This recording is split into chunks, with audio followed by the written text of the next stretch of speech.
Hi everyone, my name is Kelly Humes and I am our Health Wellness Concierge. Today I'm going to teach you how to make a green smoothie recipe using lots of fresh fruits and vegetables and boosting the nutritional value of your smoothie. So to begin, I'm going to choose my base. I have picked coconut water. The reason for that is because the time of year, it's summer and I think it's refreshing. Also, it's high in electrolyte content, so it's great for after workouts. I'm just using my blender here. I'm measuring about a cup. I can always add more later if I need to, based on the consistency that I'm trying to achieve, but for now I'll just start with a cup. So next I'm going to add a cucumber. I'm going to slice off the ends of it. The cucumber has a very mellow flavor to it. It's also going to be hydrating, which is perfect for the warmer months. I'm quartering it so it'll blend better. There's also the option to peel it if you would like. So I would recommend peeling the cucumber if you have a blender that is not as high speed or high power, but by all means you can leave the skin on. I'm doing about a half cup and I'm going to add it right into the coconut water. And I'm actually going to blend this first because it will help the other ingredients that we add later blend if we do this first.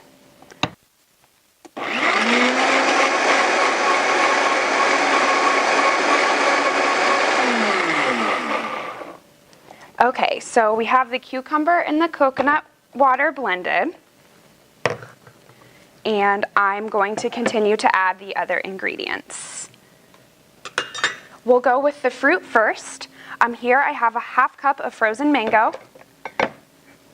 Frozen fruit works well in smoothies, A, because you can spend less time chopping, and B, because it gives it a cool taste. I'm also going to add a banana. The banana will add a little bit of thickness and creaminess and natural sweetness.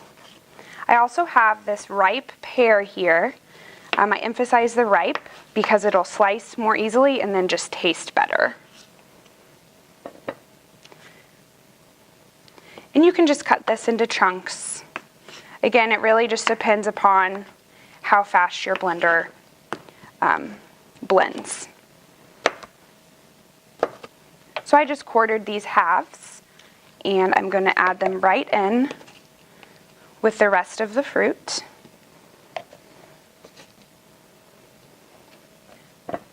Next, I'm going to transition into the greens. Today I have chosen fresh romaine leaves as well as spinach. Both of which have a high water content, so they're great places to start.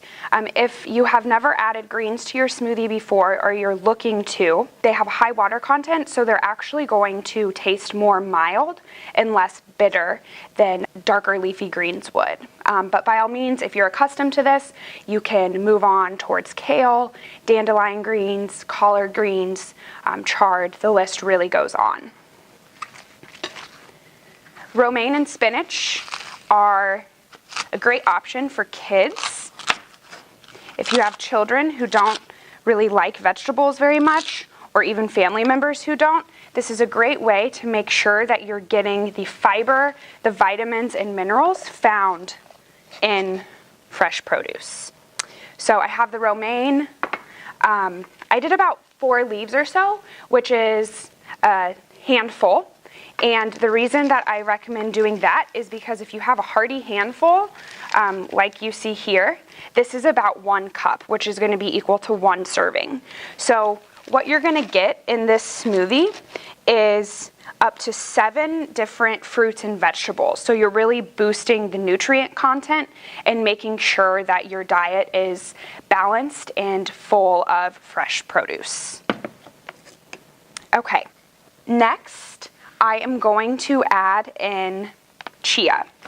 I have chosen the ground chia seed because it will blend more easily than if you get the actual seeds.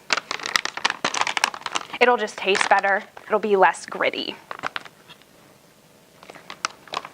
Chia, too, is full of fiber, just like the fruits and veggies, and it is high in plant-based omega-3s, which is the healthiest kind of fat that you can consume. So it's going to actually support cardiovascular function.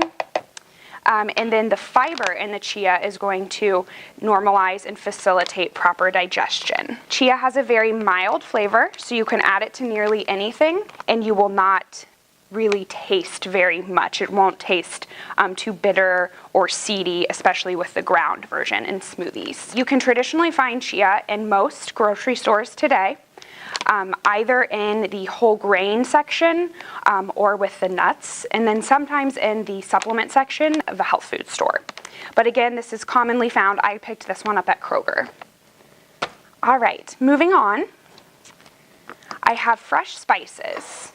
So I picked a few mint leaves off of my mint plant this morning that I have at my home to add just a little bit of a refreshing taste. Again, we're really going for crisp, refreshing, and cooling for this time of year. So it complements the cucumber and the coconut water and just really brings it full circle. The health benefit of using something like a fresh herb or spice in your smoothie is that you are incorporating more whole foods into your diet by doing this, and you are eliminating processed sugar and refined sugar from your diet. Next, I'm going to add just a little bit of ginger. The ginger really complements the dark leafy greens. The taste is going to be warming and even a bit spicy. So just keep that in mind. If you're not someone who really likes spice, I would recommend doing just a little bit of ginger or none at all. Other spices that you could use are cinnamon. I think that adds a layer of sweetness to smoothies without adding sugar. So what I'm using here is a zester. By all means, you can use a traditional knife to mince the ginger, or you can buy ginger powder in the spice section and just use that if you want to forgo using the root. The root here is typically found in the produce section. So just a little bit of ginger. You can see it here on the other side of the zester, and I'm just going to use my spatula and put it right in. So as I do this, I want to make note of why I chose the fruits that I did. Generally speaking, yellow and orange fruits are going to blend better with dark leafy greens, and they're going to give you that vibrant, pretty green color. Sometimes if you add berries, it turns a little bit brown, which is just fine. But again, presentation can go a long way when it comes to incorporating more fruits and vegetables into your life, especially if it's something that you are working towards. So I'm going to secure the lid and get ready to blend all of it.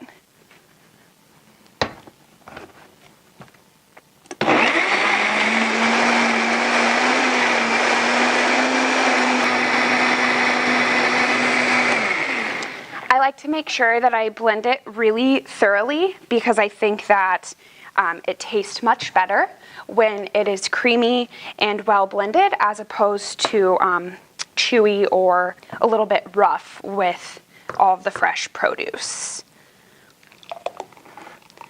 So this makes about 2 hearty servings. You can drink this smoothie in the morning for a quick on-the-go breakfast, or you can drink it for an afternoon snack. It also, again, works well after working out because it is high in electrolytes and will help hydrate you. So with that in mind, if you're someone who likes to add extra protein to your smoothies, there's always the option to incorporate plain Greek yogurt because it is high in protein. You could also do something like a nut butter. or a protein supplement of some kind. So again, my name is Kelly Humes, and I am the Wellness Concierge for Our Health. Please feel free to like our Facebook page or visit our website at ourhealthconcierge.com to view our blog and see some of our other wellness-based product and service offerings. On our blog, you will find many other recipes, some of which are smoothies, and feel free to comment and submit your own smoothie recipe if you feel so inspired. I'd love to hear them.